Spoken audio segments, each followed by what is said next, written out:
Fellow Toastmaster and honored guests, good evening. $359 billion. That's what workplace argument costs companies in one country. Imagine that, every single year for one country. Now imagine the bill for the whole world. Number that big is really hard to feel. So let me break it down to you to be much easier. A few months ago, in the morning, I watched small accident between two cars, filled with impatience. It was a scratch, no one hurt. But the doors fly open, and the man jumps out to face each other to begin the trial. You didn't signal. You were speeding. Who gave you a license? Who gave your father a license? And behind them, meters of traffic. Hundreds of people going nowhere because of them. And neither one of them moved his car. They spent 20 minutes arguing and fighting about the past while blocking everyone's future. That day, I understood something. Every argument you will ever have lives in 3 time zones. And the time zone you choose decides whether you solve a problem or become one. And the first time zone is the past argument. The past argument is asking, who caused this? Who did this? And if you ask this question, everyone will become a lawyer. They will bring evidence, call witnesses, build the case, and ladies and gentlemen of the jury, yes, I signaled. Congratulations, counselor. Here's the thing that you miss.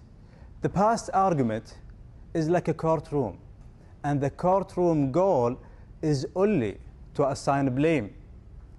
So even if you win the past argument, you win to assign the blame, not a solution. So if the past argument is bad, the next is much worse, the present argument. And the present argument it's all about the character. And it asks, what kind of person are you? And you know this argument when it starts with the small mistakes and few seconds later, it's all about character. You always do this. You always never listen. This is exactly who you are. As you can see, the present argument, it's like mirroring the other and tell them everything is wrong because your identity is wrong. And believe me, no one will back down when they see their reflection on trial. You can't convince anyone that they did a mistake, but you can't convince anyone that they are the mistakes. So the past gives you a blame. The present gives you a war, which leaves us the last one, which is the future argument. The future argument only asks the questions that opens doors. A great example of it, a while ago, a project collapsed at work. So the manager called a meeting. And for 40 minutes, that meeting room was like a courtroom. Everyone was professionally blaming each other and mirroring other identities.